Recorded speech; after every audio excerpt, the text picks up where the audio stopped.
Hi hello welcome to post 360. నేను మీ మురళీ రాపల్లి. ఈరోజు ఒక మంచి విషయం గురించి మనం మాట్లాడుకుందాం. ఎందుకంటే ఆ వ్యక్తి గురించి ఎంత చెప్పినా తక్కువే. అసమర్థుడిని సమర్థుడిగా తీర్చిదిద్దగల శక్తి ఉంది. సమర్థుడిని అసమర్థుడిని చేసి మూలన కూర్చోగల శక్తి ఉంది. పచ్చళ్ళమ్మి ప్రపంచంలోనే గొప్ప స్టూడియో కట్టగలిగే శక్తి ఉంది. కానీ వాళ్ళ కుటుంబానికి ఆయన అంతిమ సంస్కారాలు చేయడానికి మాత్రం గవర్నమెంట్ డబ్బులు కావాలి. ఇటువంటి గొప్ప వ్యక్తి గురించి నేను మీకు చెప్పాలి. ఎందుకంటే మన డబ్బు 7 కోట్లు వెచ్చించి ఆయనకి నివాళి అర్పించింది ఆంధ్రప్రదేశ్ గవర్నమెంట్. అటువంటి వ్యక్తి ప్రపంచ దేశాల్లోనే ఒక పెద్ద స్టూడియో కట్టాడు. ఎక్కడి నుంచి కట్టాడు? ఎలా కట్టగలిగాడు? ఎవరు ఆయన వెనక ఉన్నాడు? నేను చెప్తుంది ఎవరి గురించో కాదు. ద గ్రేట్ రామోజీ రావు గారు అని చెప్పుకునే ఒక దుర్మార్గపు మనిషి గురించి. రామోజీరావు పాపం చనిపోయినా కూడా అతని పైన కేసులు మాత్రం కోర్టుల్లో కంటిన్యూ అవుతూనే ఉన్నాయి. ఎవరు ఈ రామోజీ? కొంతమంది డ్రామోజీ అంటారు, కొంతమంది రామోజీ అంటారు.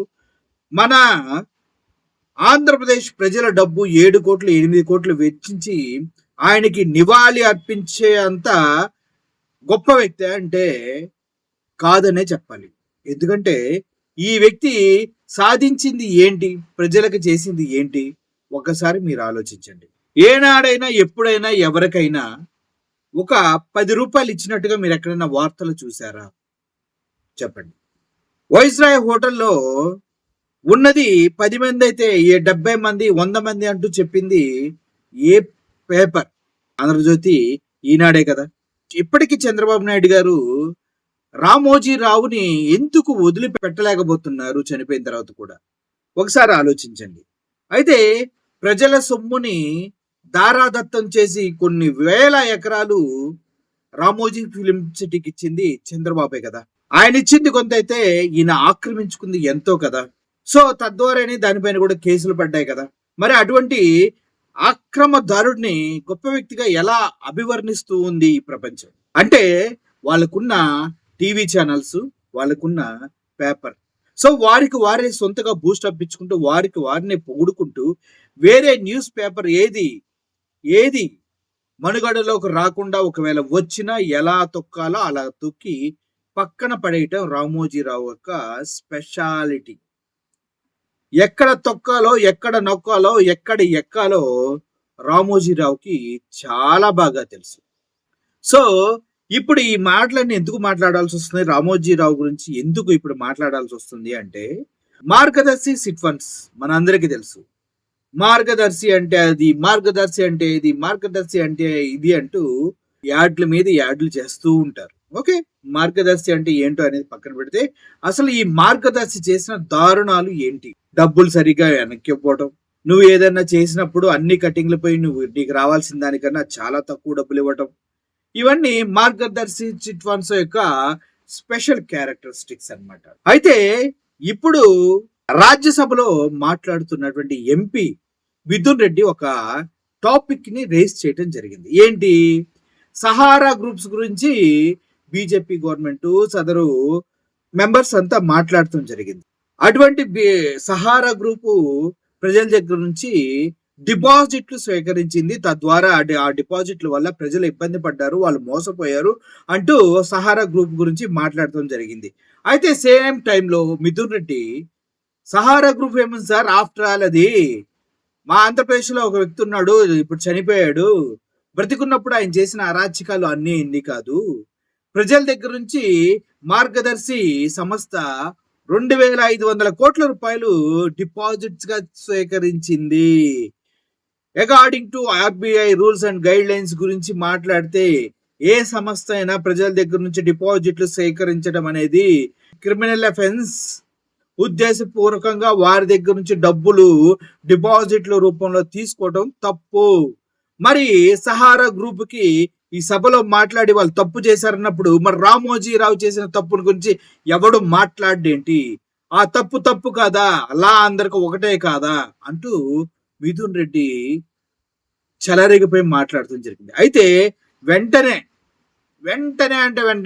చంద్రబాబు నాయుడు గారి మరదలు ఆవిడ దగ్గుపాటి పురంధేశ్వరి గారికి ఎక్కడో కాలి వెంటనే లేచి ఏదో అడ్డు చెప్పబోయింది. అప్పుడు మిథున్ రెడ్డి అందుకని, సార్ ఈ పురంధేశ్వరి గారు బీజేపీ పార్టీయే కానీ ఒళ్ళంతా మనసంతా తెలుగుదేశం పార్టీకే పనిచేస్తున్నారు. ఈవిడ బాడీ అంతా తెలుగుదేశం పార్టీ నిండిపోయింది ఈవిడకి.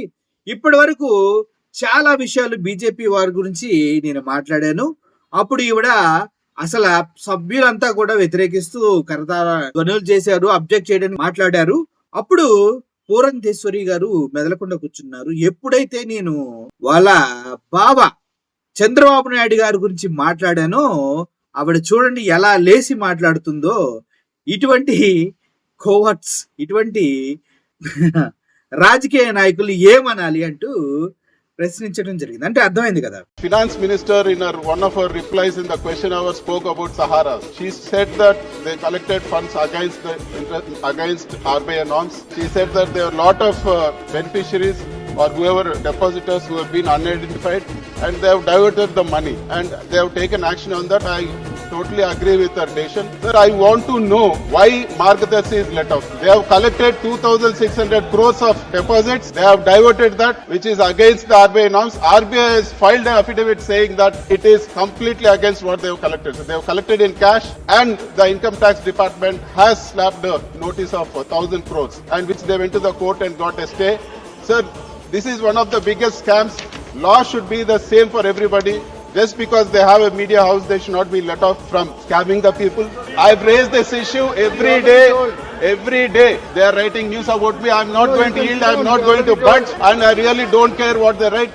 We are going to take this issue in a big way. Sir, we will fight it out. One thing, sir, everybody in the house, I will just tell you one thing. Just Google Margadarshi and their promoter name. You will find that person sitting in a golden chair, real golden chair, and you have ministers prostrating in front of him.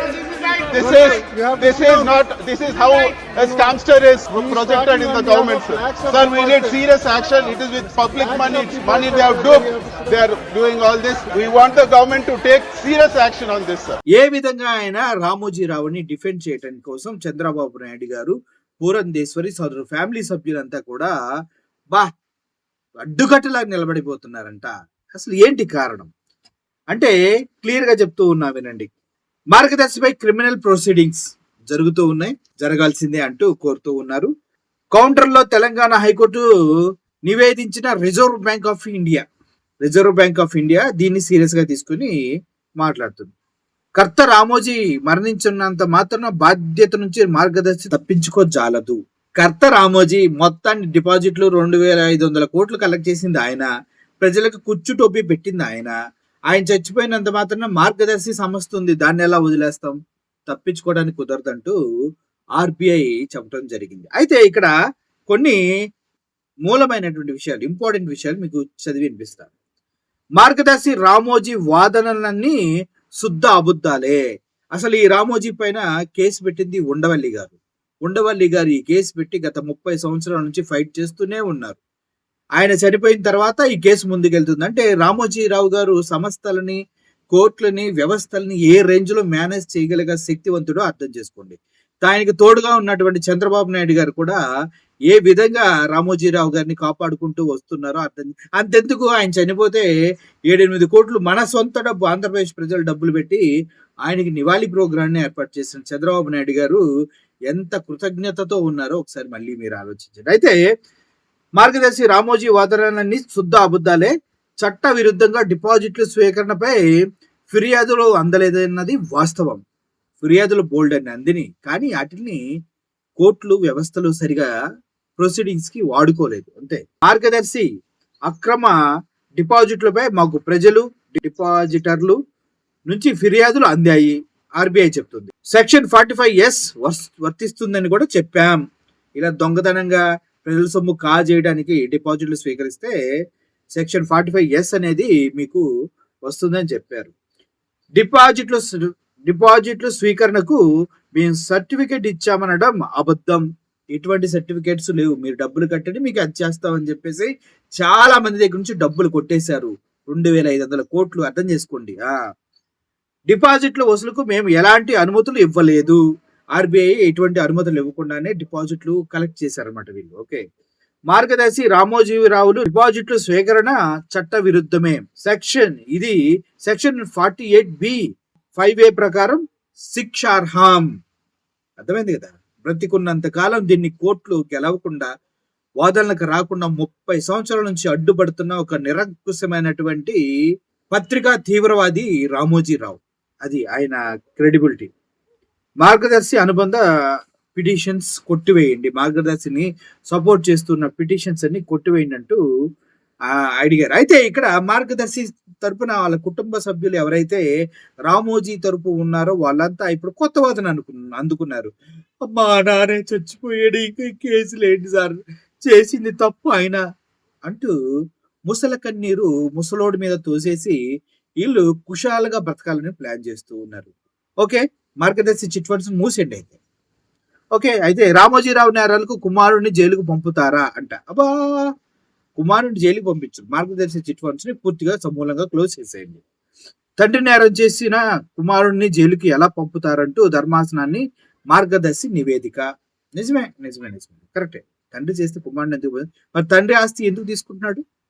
తండ్రి సంస్థల మొత్తానికి ఆయన ఎందుకు యజమాని అయ్యాడు? తండ్రి లేనప్పుడు అన్నింటిని మూసేసి ఈయన సంపాదించింది అంతా బయటికి వెళ్ళి బతకొచ్చుగా. తండ్రి ఆస్తులు కావాలి, తండ్రి సంస్థలు కావాలి, తండ్రి సంబంధించిన పొలిటికల్ కెరియర్ సంబంధించిన అన్ని కావాలి. చివరికి తండ్రి మాత్రం చేసిన తప్పులు నిలబడుచుకోరా. ఎందుకు పంచుకోరో చూద్దాంలేండి. అవకతవకలకు రామోజీనే బాధితుడు, కుటుంబ సభ్యులకు దాంతో ఎటువంటి సంబంధం లేదు. దీంతో నేరం చేసినట్టు పరోక్షంగా ఒప్పుకున్నారు. అంతే మరి. రామోజీరావు చేస్తే కొడుకులను శిక్షిస్తారా? రామోజీరావు తప్పు చేసింది, రామోజీరావు అవకతవకలు చేసింది, రామోజీరావు డిపాజిట్లు స్వీకరించింది, రామోజీరావు ప్రజల్ని మోసం చేసింది, రామోజీరావు లేని వాళ్ళని ఆందోళనకి ఇచ్చి ఆంధ్రప్రదేశ్ ప్రజల్ని, ఆంధ్రప్రదేశ్ భవిష్యత్తుని నిర్వీర్యం చేసిన ఒక పత్రికా తీవ్రవాది. ఆయన చేసిన తప్పుకు పిల్లల్ని మీరు శిక్షిస్తారా? అవకతవకలకి కారణం రామోజీరావు అంటూ మాట్లాడటం జరిగింది. 18 ఏళ్లుగా సెక్షన్ 45S తమకు వర్తించదని వాదిస్తున్న రామోజీరావు. కోర్టులు పిచ్చియా? మాకు వర్తించదు అంటే ఆర్బీఐ ఎందుకు పెట్టింది కేసు మీ పైన? ఆర్బీఐ ఎందుకు ఫైట్ చేస్తుంది? ఓకే, తాము తప్పు చేయలేదని దశాబ్దాలుగా వాదించి ఒక్కసారిగా ప్లేటు ఫిరాయించిన మార్గదర్శి. తప్పు చేయలేదని చెప్పి ఇప్పుడు అన్ని చేసింది రామోజీరావే. కొడుకులకి ఏం సంబంధం? అవకతవకలు చేసింది రామోజీరావే, కొడుకులకి ఏం సంబంధం? వేస్ట్ ఫెలో రామోజీరావే, కొడుకులకి ఏం సంబంధం? అన్ని డబ్బులు దొబ్బేసింది రామోజీరావే, కొడుకులకి ఏం సంబంధం అంటూ కోర్టులో వాదనలు వినిపిస్తూ రామోజీరావు ఎంత గొప్పవాడో చెప్పకనే వాళ్ళే చెప్తూ ఉన్నారంటే అర్థం చేసుకోండి. సో తదుపరి విచారణను 28కు వాయిదా వేసింది. కాకపోతే మార్గదర్శి సంస్థ 2500 కోట్లు ప్రజల దగ్గర నుంచి అక్రమంగా ధనాన్ని డిపాజిట్ల రూపంలో స్వీకరించి వారందరికీ కుచ్చుటోపి పెట్టింది అనటంలో ఎటువంటి సందేహం లేదు. ఇటువంటి బాధితులు ఎవరైతే మార్గదర్శి సిట్ ఫండ్స్ లో డబ్బులు పెట్టి మోసపోయిన వాళ్ళు, చెప్పింది ఒక అమౌంట్ అయితే వచ్చింది ఒక అమౌంట్ అని చెప్పిన వాళ్ళు కోల మంది ఉన్నారు. నిజంగా కేసులు పెట్టండి, మీకు మేము తోడుంటామని ఏదన్నా గవర్నమెంట్ పిలుపునిస్తే తండోపతండాలుగా కేసులు రిజిస్టర్ అవుతాయి మార్గదర్శి పైన. అర్థమవుతుందా? పుంకాల కట్టాలు ఇన్ని కట్టలు కేసులు మార్గదర్శి చిట్ ఫండ్స్ పైన, మార్గదర్శి సంస్థ పైన రిజిస్టర్ అవుతాయి. సో మీకు అర్థమయ్యే విధంగా నేను చెప్పాను అనుకున్నాను. రామోజీరావు అనే ఒక సామాజిక నేరస్తుడు, ప్రజల్ని మోసం చేసిన దుర్మార్గుడు, ఆంధ్రప్రదేశ్ భవిష్యత్తుని సర్వనాశనం చేసినటువంటి ఒక విజన్ లేని సెల్ఫిష్ పత్రికా అధినేత. ఇటువంటి వారిని మనం మన సొంత డబ్బులు పెట్టి నివాళులు అర్పించి గౌరవిస్తున్నామంటే మన ఆంధ్రప్రదేశ్ దుర్గతి ఏ రేంజ్ లో ఉందో ఒకసారి అర్థం చేసుకోండి. కోర్టులో రామోజీరావు గారు చనిపోయారు కాబట్టి ఇప్పుడు ఒక ఇంపార్టెంట్ పాయింట్ మనం మాట్లాడుకుందాం రామోజీరావు గురించి. కోర్టులో వాళ్ళంతా చెప్తూ ఉన్నారు, సో కాల్డ్ లాయర్స్ ఎవరైతే టీడీపీ లాయర్స్, లోద్రా వాళ్ళంతా దీనికి పనిచేస్తున్నారు కాబట్టి వాళ్ళు చెప్తుంది ఏంటి, రామోజీరావు గారు తప్పు చేసి చనిపోతే వాళ్ళ కొడుకుల్ని శిక్షిస్తారా అంటూ ఉన్నారు. అయితే రామోజీరావు గారు చేసిన తప్పుకి కొడుకుని శిక్షిస్తున్నారా అని అడుగుతున్నారు కదా. రామోజీరావు గారు చనిపోయాడు, వాడు తప్పుడు వ్యక్తి అని మీరు నమ్ముతూ ఉన్నారు కదా. అదే వాదన కోర్టులో వినిపించారు కదా. రామోజీరావు గారికి ఇచ్చిన అవార్డ్స్, బిరుదులు అవన్నీ కూడా తప్పుడు వ్యక్తికి ఇచ్చినట్లు కదా. అవునా కదా? ఇప్పుడు రామోజీరావు అనే వ్యక్తి తప్పు చేశాడు, అయితే వాళ్ళ కొడుకుని శిక్షిస్తారా అంటే మీరు కోర్టులో వాదిస్తూ ఉన్నారు. అయితే రామోజీరావు తప్పుడు వ్యక్తి, వాడు చనిపోయాడు అనేసి కేసు వేస్తారు. అప్పుడు రామోజీరావు అనే తప్పుడు వ్యక్తికి ఇచ్చినటువంటి బిరుదులు, అవార్డులు, పథకాలు ఏవైతే ఉన్నాయో అవన్నీ తిరిగిచ్చేసేయండి. తప్పుడు వ్యక్తికి అవార్డులు, పథకాలు ఎందుకు ఇవ్వాలి? ఎందుకు తప్పుడు వ్యక్తికి అంత ప్రతిష్టాత్మకమైనటువంటి అవార్డులు, పథకాలు ఇవ్వాలి, బిరుదులు ఇవ్వాలి? తప్పు కదా మరి. తప్పుడు వ్యక్తికి అలా చేయకూడదు కదా. అవన్నీ తిరిగిచ్చేసేయండి. రామోజీరావు తప్పు చేశాడని మీరు ఒప్పుకున్నట్లు మేము ఏకీభవిస్తాం. సో ఒక నీచుడిని క్రియేట్ చేసి మీరే వదిలేసేయండి. ఒక నీచుడు రామోజీరావు, ఇలా ప్రజల్ని మోసం చేసిన వ్యక్తి రామోజీరావు అని మీరు కోర్టులో చెప్పి ఒప్పించేసి ఆ పథకాలు, బిరుదులను తిరిగిచ్చేసేయండి. దానిపైన మేము కూడా చాలా సంతృప్తిగా ఉంటామంటూ వైఎస్ఆర్సీపీ పార్టీ కేడర్ అలాగే చాలా మంది మేధావులు మాట్లాడుతూ ఉన్నారు. దీనిపైన మీ ఒపీనియన్ ఏంటి? అంతే కదా. Thank you for watching this video. Murali signing off. Thank you so much.